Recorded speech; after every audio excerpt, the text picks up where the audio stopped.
The great hall of the Galactic Council stretched upward like a cathedral of light, its crystalline walls reflecting the gathered representatives of 1,000 worlds. And at its center stood an old alien who had come to deliver a warning that would save them all. If only they would listen. Kether was ancient by any measure, his pale gray skin hanging loose on his skeletal frame, his 4 eyes clouded with age and something else, something darker. And his hands trembled as he gripped the speaking podium before him. He had once been Commander Kethver of the Valorian Imperial Fleet, leader of the greatest armada his species had ever assembled, conqueror of 40 worlds. And now he was simply a forgotten relic standing before leaders who saw him as nothing more than a madman. Honored representatives of the Galactic Council, he began, his voice cracking with emotion. I come before you today not as a warrior seeking glory, but as a survivor begging you to hear the truth before it is too late. Councillor Drenth of the Calorian Dominion leaned back in his elevated seat and made a sound of amusement, his blue scales shimmering under the lights as he exchanged knowing glances with his allies. The esteemed veteran speaks of truth, Drenth announced loudly enough for all to hear. Yet his own people confined him to a medical facility for the instability of his mind. Perhaps we should question what version of truth he offers us today. Laughter rippled through sections of the chamber. But Kethver did not waver, for he had expected this reception, and he had prepared himself for their mockery. 40 cycles ago, Kethver continued, raising his voice above the murmurs, the Valorian Empire discovered a small blue planet on the outer edge of the spiral arm, a world called Earth by its inhabitants, a world we believed would fall to our forces within days. He paused and let his clouded eyes sweep across the chamber, remembering the confidence he had felt as a young commander, the absolute certainty that his fleet would crush the primitive creatures who dared to resist. We sent 300 warships to conquer them, the largest invasion force our empire had ever assembled, and I led them personally, eager to add another world to our domain. The chamber had grown quieter now, for even those who dismissed Kethver as insane could not deny the historical record of what had happened to the Valorian Empire, an empire that had simply ceased to exist within a generation. The humans had no fleet to speak of, Kethver said, his voice dropping to something almost like reverence. They had mining vessels and cargo ships, and a handful of patrol craft armed with weapons we considered laughable. They had no allies, no experience in galactic warfare, no reason to believe they could survive against us.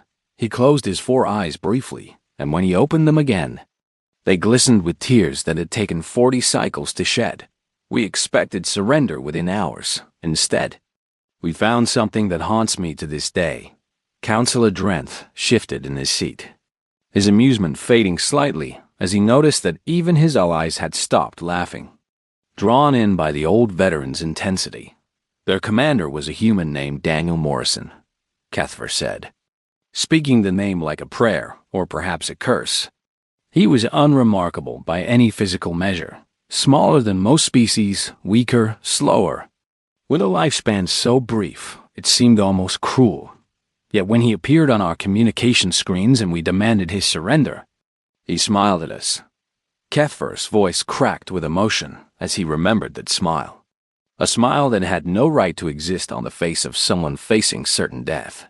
He told us that Earth would not surrender today, or tomorrow, or ever. He told us that we were welcome to try taking his world, but he warned us that the cost would be higher than we could imagine. The old veteran gripped the podium harder, his gray knuckles turning white with the pressure. We laughed at him, just as you laugh at me now. We called him primitive, foolish, suicidal, and then we began our invasion. He turned slowly, making sure every representative in that vast chamber could see his face, could see the truth written in his ancient features. The humans turned their mining vessels into weapons, ramming our warships with loads of explosive ore. They crashed their cargo ships into our troop transports. They fought us in the streets of their cities, in the corridors of their buildings, in the tunnels beneath their earth. His voice rose with each word, carrying the weight of memories that had broken him. They did not retreat. When we killed their soldiers, they came back with more. They did not surrender when we bombed their cities. They dug deeper and kept fighting. They did not break when we thought we had won. They simply waited and struck again. Cuthbert's whole body was shaking now, and the chamber had fallen completely. Silent, Daniel Morrison led a counterattack with nothing but mining vessels filled with explosives. He flew directly into the heart of my fleet and destroyed 3 of our greatest warships, including my own flagship. I escaped in a damaged shuttle and watched as humans in nothing but basic spacesuits boarded our crippled vessels and fought my soldiers hand to hand. He pointed a trembling finger at Counselor Drenth, who had stopped smiling entirely. You call them primitive because they lack our technology. You dismiss them because they are new to the stars. You see their small bodies and short lives and assume they are weak. Cuthbert slammed his fist on the podium with surprising force for one so frail. The Lorian Empire no longer exists because we made the same mistake. 300 warships reduced to wreckage, an empire of conquest, brought to its knees by creatures we considered beneath us. Guards began moving toward the podium, summoned by nervous council members who did not want to hear more. But Cuthbert kept speaking, even as they approached. Humans do not surrender. They do not break. They do not stop fighting until either they are dead or you are. And when you hurt them, when you kill their families and their children, they become something else entirely. The guards reached him and took hold of his arms. But the old veteran screamed his final warning as they dragged him away from the podium. Do not provoke them. Do not threaten them. Do not give them reason to remember that they are the most dangerous species this galaxy has ever seen. Counselor Drenth stood and waved dismissively as Cuthbert was removed from the chamber. The ravings of a broken mind. He announced to the assembled representatives, "The humans are nothing, primitive creatures barely capable of reaching their own moon. We have nothing to fear from such insignificant beings." The council murmured in agreement, eager to forget the uncomfortable words of the mad veteran. And within minutes, the session continued as if nothing had happened, but as Cuthbert was taken to a medical facility for evaluation, he whispered one final truth to the guards who held him. "When they come for you, and they will come, remember that I tried to save you all." The guards did not listen, just as the council had not listened, and Cuthbert wept for the doom he knew was approaching, a doom that would make his own people's fate seem merciful by comparison. 6 months had passed since the mad veteran was dragged from the council chamber, and the galaxy had forgotten his warnings as easily as they had forgotten his name. But fate has a way of reminding the arrogant of lessons they refuse to learn. The Taith Calorian patrol fleet detected the vessel on a routine sweep near the border of their territory, a large ship drifting slowly through space, its hull scarred and battered, its engines running at minimal power. "Identify the vessel," Counselor Drenth commanded from his flagship, for he had personally led this patrol in search of glory and opportunity. His tactical officer studied the readings with growing interest before turning to face the counselor. "It appears to be a colony ship of human origin. My lord, our scans indicate approximately 3,000 life signs aboard, mostly civilians based on their biosignatures." Drenth felt a smile spread across his scaled face as he considered the possibilities before him. 3,000 humans, helpless and alone, far from their territory and any hope of rescue. "Open communication channels," he ordered, already imagining the recognition he would receive when he returned to the council with such a prize. The main view screen flickered to life and revealed a human woman standing on what appeared to be a damaged bridge. Her dark hair pulled back from a face marked with exhaustion and worry. "This is Captain Laura Bennett of the colony ship Horizon's Dream," she said, her voice carrying the weight of someone who had been through difficult times. "We are refugees from the Kepler colony. Our world suffered a catastrophic environmental collapse, and we had no choice but to evacuate. She paused and seemed to gather herself before. Continuing, we have limited supplies, and our ship has sustained significant damage during our journey. We request assistance and safe passage through your territory. We mean no harm to anyone and carry only civilians seeking a new home. Dranth muted the communication and turned to his officers with barely contained amusement. 3,000 primitives, stranded and helpless, begging us for mercy. This is an opportunity that fate has placed directly in my path. His second in command, a younger Calorian named Vethris, shifted uncomfortably before speaking. My lord, the council has no formal conflict with the humans. Taking their civilians as prisoners could create diplomatic complications. Dranth dismissed the concern with a wave of his clawed hand. The humans have no real power in the galactic community. They are scattered colonies with no unified government. By the time anyone objects, these prisoners will have already proven useful to our research divisions. He unmuted the channel and addressed Captain Bennett with a cold smile. Human vessel. You have entered Calorian space without authorization. Your ship and all passengers are hereby claimed as property of the Calorian Dominion. Power down your engines and prepare to be boarded. Laura Bennett's expression shifted from hope to something harder. Something that a wiser being might have recognized as dangerous. Counselor, we are refugees, families, children, elderly. We have no military value and pose no threat to your dominion. I am asking you, one leader to another, to show mercy. Dranth laughed openly at her plea. Mercy is for the strong to grant and the weak to beg for. You are weak, human, and I have no interest in your pleas. You have 1 hour to prepare your people for boarding. If you resist in any way, we will destroy your vessel and everyone aboard. He cut the communication and leaned back in his command chair, savoring the fear he had seen in the human's eyes, inside the Horizon's dream. Laura Bennett stood motionless for a long moment after the screen went dark, her mind racing through options that seemed to narrow with every passing second. Captain, her first officer said quietly, what do? We cannot fight a Calorian battle fleet.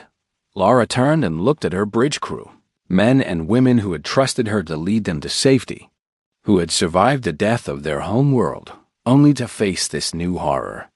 Gather the senior staff in the cargo bay, she said, her voice steady despite the storm inside her. And find Henry Cole. I need to speak with him immediately. 20 minutes later. Laura stood before a small group of her most trusted people in the largest cargo hold of the ship. Around her stood families huddled together, children crying softly, elderly passengers trying to comfort the young Henry. Cole pushed through the crowd to reach her. He was a tall man in his 60s with gray hair and the bearing of someone who had spent decades in military service before retiring to the quiet life of a colony farmer. Captain Bennett, he said with a respectful nod. I assume our situation is bad as the rumors suggest. Laura nodded grimly and raised her voice so that everyone in the hold could hear. The Calorian Dominion has demanded our surrender. They intend to take us as prisoners. And based on what we know of their practices, that means slavery, experimentation. Or worse. Frightened murmurs rippled through the crowd. But Laura pressed on. We have 1 hour before they board us. We cannot outrun them, and we cannot outfight them in any conventional sense, which leaves us with a choice. She looked at Henry Cole, at the young engineer Sophie Grant, who stood nearby with grease on her hands and determination in her eyes, at all the faces watching her with desperate hope. We can surrender and hope for mercy from beings who have already shown us they have none. Or we can fight, knowing that we will probably die, but die free and on our own terms. The cargo hold fell silent as her words sank in. And then Henry Cole stepped forward with a grim smile. I did not survive the collapse of our world to become a slave, he said loudly enough for all to hear. If we are going to die today, then let us make sure these Calorians remember the cost of threatening human families. Sophie Grant moved to stand beside him. I can turn this ship into something they will not expect. Give me access to the engineering systems. and I will make them regret ever finding us. One by one, others stepped forward, parents clutching their children, elderly men and women with fire in their eyes, young people barely old enough to understand what they were. Volunteering for Laura felt tears, threatening to fall, but she held them back and smiled at her. People with fierce pride. Then we fight, not because we think we can win, but because surrender was never really an option for us. She turned to her communication officer with final instructions. When the battle begins, I want you to transmit everything that happens, every moment, every sacrifice, every act of courage. Send it across every frequency you can reach. The officer nodded with understanding. If we are going to die, the galaxy will know why. Laura placed her hand on his shoulder and spoke the words that would define their final hours. They will call us fools for fighting. Let them, but they will never call us cowards. And they will never forget what humans do when you leave them no choice but war. The hour began counting down. And aboard the Horizon's Dream, 3,000 humans prepared to show the galaxy exactly what Kethver had tried to warn them about. The hour passed too quickly, and yet somehow not quickly enough. And when the Calorian boarding shuttles launched from their warships, the crew of the Horizon's Dream watched them approach with hearts full of fear and determination in equal measure. Counselor Dran had observed the operation from his command chair with the confidence of someone who had never truly been challenged, never truly understood that the universe contained forces beyond his comprehension. Report the status of the human vessel, he commanded lazily. No change. My lord, their engines remain at minimal power, and we detect no weapon signatures. They appear to have accepted their fate. Dranth smiled and imagined the praise he would receive.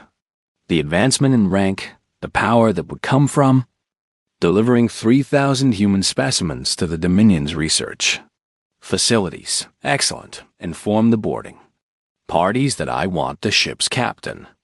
Brought to me personally, I wish to see the face of human desperation up close. The first shuttle locked onto the Horizon's Dream's main airlock, and 20 Calorian soldiers prepared to board what they expected to be a vessel full of terrified civilians. They were very wrong. The airlock doors opened, and the lead soldiers stepped inside, their weapons raised and their training making them cautious despite their confidence. The corridor ahead was dark, the emergency lighting casting everything in a dim red glow. Advance slowly, the squad leader ordered. Clear each section before moving forward.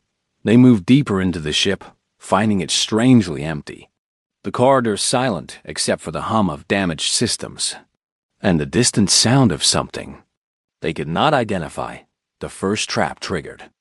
When the squad reached the junction point between corridors, the floor beneath them suddenly gave way, dropping 3 soldiers into a cargo hold that had been filled with industrial chemicals.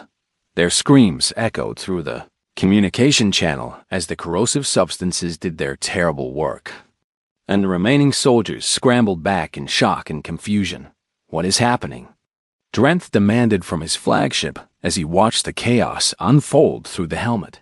Cameras of his soldiers, before anyone could answer.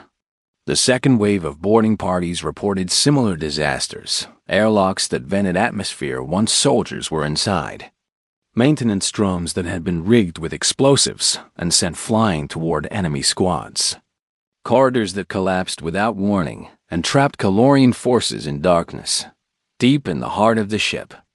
Sophie Grant worked her console with frantic precision, her fingers dancing across controls she had modified during that precious hour of preparation. Section 7 airlock is cycling, she announced over the internal channel. I have 15 enemies trapped, venting atmosphere now.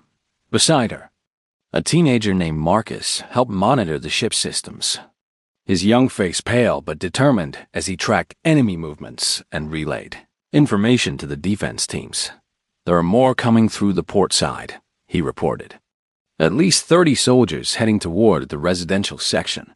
Sophie acknowledged him and opened a channel to Henry Cole. Henry, you have incoming on deck for 30-plus hostiles approaching the family quarters. Henry's voice came back steady and calm despite the sounds of combat in the background. Understood. We are ready for them. He stood at the end of a corridor with 20 civilians armed with tools, kitchen knives, and a few weapons they had taken from fallen Calorian soldiers behind him. Hundreds of families huddled in the residential section. Parents holding their children and elderly passengers preparing to fight if the line broke the Calorian. Soldiers rounded the corner, expecting easy prey, and found instead a wall of humans who refused to. "Move for our families," Henry shouted. And the humans charged. The battle in that corridor was brutal and brief and terrible. Humans fell under Calorian weapons, but more took their places, clawing and stabbing and fighting with a ferocity that shocked the soldiers who faced them. An elderly woman named Grace tackled a Calorian twice her size and drove a kitchen knife into the gap in his armor. A father named Paul used his own body as a shield to protect the barricade behind him, taking multiple shots before he finally collapsed. A teenage girl, whose name was never recorded, picked up a fallen soldier's weapon and kept firing until her last breath. When the smoke cleared, the corridor was filled with bodies, both human and Calorian, and the enemy advance had been stopped, at least for now, on the bridge. Laura Bennett coordinated the defense with a calm that seemed impossible under the circumstances, her voice never wavering, even as reports of casualties came flooding in. "Sophie, I need you to target their communication frequencies. Jam everything you can. Already working on it." "Captain." Laura turned to her communication officer. "Is the transmission going out?" He nodded with grim satisfaction. "Every moment of this is being broadcast on every frequency we can reach. Someone out there is watching. Explosion rocked the ship, and alarms began screaming warnings about hull breaches and failing systems. But Laura stayed at her post and kept giving orders on his flagship. Counselor Drenth watched his forces being slaughtered by civilians and felt something he had never experienced before: fear. "How is this possible?" he demanded, his scales flushing dark with anger and confusion. "They are unarmed colonists, women and children and old people. How are they doing this?" His tactical officer had no answer because there was no answer that made sense. The humans were outnumbered and outgunned and should have surrendered the moment the first shots were fired. Instead, they fought like demons from ancient legends, turning every corridor into a death trap, sacrificing themselves without hesitation to take down enemy soldiers, refusing to break no matter how many of them fell. "My lord," Vethris said quietly, "we've lost 200 soldiers. The human ship has suffered critical damage, but they continue to resist. Perhaps we should withdraw and simply destroy the vessel from range." Drenth was about to agree when a new alert sounded on the bridge. "Counselor, there is activity on the human ship's bridge. We are detecting an energy buildup near the reactor core." Laura Bennett appeared on the view screen one final time, her face bloody from a wound on her forehead, her bridge filled with smoke and damaged equipment, but her eyes still burning with defiance. "Counselor Drenth," she said with a smile that made his blood run cold, "you wanted to see the face of human desperation. Look carefully, because this is not desperation." She gestured to the strike team that had just breached a bridge. Calorian soldiers who stood frozen by her words. "This is what humans do when you threaten our families. This is what we become when you leave us no choice." She reached for a control panel that was flashing red with warning lights. "Remember us. Remember what we chose. And remember that we are not the last." The transmission cut off just as Laura triggered the explosive charges she had hidden throughout the bridge. The detonation killed her instantly, along with the entire strike team, and the chain reaction spread through the ship's damaged system. Sophie had one final task to complete before the end. She initiated the reactor overload sequence and sent the distress signal carrying every recording. Every moment of the battle, every act of courage and sacrifice, the Horizon's Dream exploded in a ball of fire that consumed 2 Calorian frigates that had gotten too close. and 3,000 humans ceased to exist in a flash of light that would be remembered forever. But the signal was already racing across space, carrying the truth to anyone who would listen. And somewhere in the galaxy, humans were listening. Drenth stared at the wreckage where his easy victory should have been. Surrounded by the debris of ships and the ghosts of soldiers who had underestimated their enemy. "What have I done?" he whispered to himself, finally understanding the warning of the mad veteran he had dismissed. But understanding had come too late. And the price for his arrogance was already being calculated by forces he could not imagine. The signal traveled faster than anyone expected, bouncing from relay station to relay station, spreading across the communication networks of 100 worlds before anyone could stop it. And within days, the galaxy knew what had happened to the Horizon's dream on Earth. The transmission arrived in the middle of the night at the United Coalition Command Center, and the officer on duty watched in growing horror as the recordings played across his screen. He saw the Calorian fleet surrounding the colony ship. He heard Captain Lara Bennett plead for mercy and receive only threats in return. He watched as 3,000 civilians armed themselves with tools and kitchen knives and prepared to die rather than surrender by morning. Every human colony had received the transmission, and by evening, something that had never happened before was happening. Humanity was speaking with one voice. The scattered colonies that had always operated independently, the governments that had never agreed on anything, the military forces that had competed rather than cooperated, all of them fell silent as they watched the final moments of the Horizon's dream.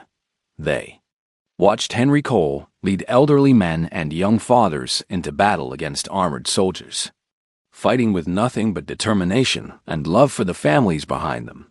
They watched Sophie Grant turn the ship into a weapon, sacrificing herself without hesitation to take as many enemies as possible with her. They watched Lara Bennett smile as she triggered the detonation that ended her life, choosing death over submission with a courage that made grown soldiers weep.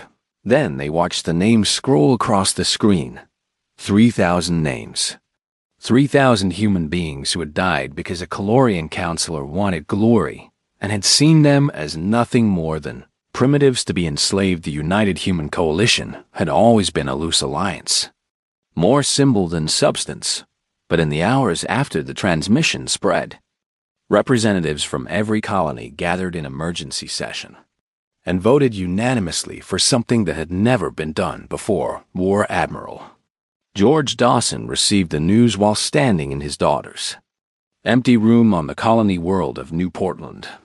Emma had been 23 years old, recently married, traveling to Earth on the Horizon's dream to visit her grandmother when the Calorians found them. He held her picture in his hands as his aide delivered the message. And when he looked up, his eyes held something that made the young officer step back in fear. "The Coalition has authorized military action," the aide reported quietly. "You have been given command of the response fleet. We depart in 72 hours. Dawson nodded slowly and set his daughter's picture carefully back on her desk. "Tell the fleet commanders to prepare for departure, and tell them we are naming the flagship after the captain of the Horizon's dream." At the Galactic Council, the reaction was very different. Panic spread through the chamber as representatives realized what the humans were preparing to do. And accusations flew in every direction. Counselor Drenth tried to defend himself, claiming that the humans had attacked first, that the recordings had been fabricated, that he had acted within his authority to protect Calorian interests. But the recordings were clear and unedited, and every species with eyes could see the truth. A colony ship full of refugees had asked for help and been threatened with enslavement, and they had chosen to die fighting rather than submit. Representatives who had always dismissed humans as primitive suddenly remembered uncomfortable facts. Humans had conquered their own death world, surviving ice ages and plagues and countless disasters that would have ended lesser. Species humans had split the atom and walked on their moon within a single generation of discovering flight.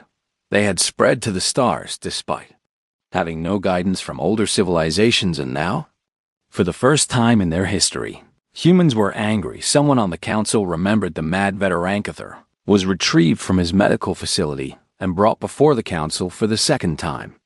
But now the atmosphere was completely different. The representatives who had laughed at him now watched him with fear in their eyes. He walked slowly to the speaking podium, older and more frail than before, but there was no triumph in his expression. Only sadness. "You finally wish to listen," he said quietly. "Unfortunately, listening now will not save you from what is coming." Councillor Drenth stood and pointed an accusing claw at the old veteran. "This preacher is responsible for the fear spreading through the council. His stories poisoned our judgment and created unnecessary panic." Keffer looked at the councillor who had dismissed him, who had mocked him, who had then gone on to murder 3,000 humans and trigger exactly the nightmare he had warned against. "I told you not to provoke them," Keffer said simply. "I told you that humans do not surrender. I told you what happens when you threaten their families." He turned to face the full council and spoke with the way of someone who had seen horrors beyond imagination. 40 cycles ago, my fleet invaded Earth. 300 warships against a planet that had barely achieved space travel. We thought it would be simple. His voice grew heavy with memory as he continued.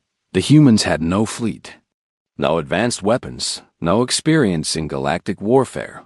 They should have surrendered within hours. Instead, they fought us for 18 months.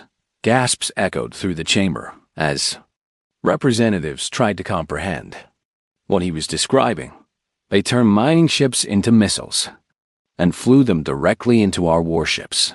They boarded our vessels in nothing but basic spacesuits and fought our soldiers hand to hand. They kept fighting, even when we destroyed their cities, even when we killed millions of them, even when they had no hope of victory. Ketfer's eyes filled with tears as he remembered Commander Daniel Morrison and all the humans who had taught him the true meaning of determination. We killed 10 million of them before they finally drove us away. 10 million. Humans who chose death over submission, and when we retreated, they followed us. He let that sink in before delivering the final truth. The Valorian Empire no longer exists because we made the same mistake you have made. We threatened human families, and we killed human children. And they did not stop until every one of our worlds had burned. The chamber fell completely silent as representatives processed his words.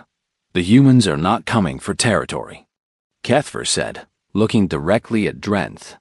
They are not coming for resources or political advantage. They are coming because you killed 3,000 of their people, including children, and they will not stop until justice is served. He turned away from the podium and began walking toward the exit, pausing only to deliver one final warning. I tried to save you. I begged you to listen, but you were too arrogant to hear the truth. He looked back at the council one last time, his ancient face filled with something like pity. When the human fleet arrives, remember that this could have been avoided. Remember that 3,000 refugees asked for mercy and received none. Remember that everything that happens next is the consequence of your contempt. He walked out of the chamber, leaving behind a council paralyzed by fear and a Calorian counselor who was finally beginning to understand the magnitude of his mistake. Somewhere in human space, warships were gathering, crews were training, and a fleet was preparing to deliver a message that would echo through galactic history. The humans were coming, and this time, there would be no mercy. The human fleet emerged from hyperspace at the edge of Calorian territory on a cold morning that would be remembered for 1,000 generations. 40 warships against an empire that commanded 200. Odds that should have guaranteed human defeat. Admiral George Dawson stood on the bridge of his flagship, the Lavra Bennett, and looked out at the enemy fleet assembled before him. The Calorians had gathered everything they had, confident that superior numbers would crush the primitive humans who dared to challenge them. Admiral, his tactical officer reported, enemy fleet is moving into defensive formation. They outnumber us 5-1. Dawson nodded slowly, his eyes fixed on the view screen where Calorian warships filled the darkness of space like a wall of scales and steel. Open a channel to the enemy fleet. I want every ship to hear what I have to say.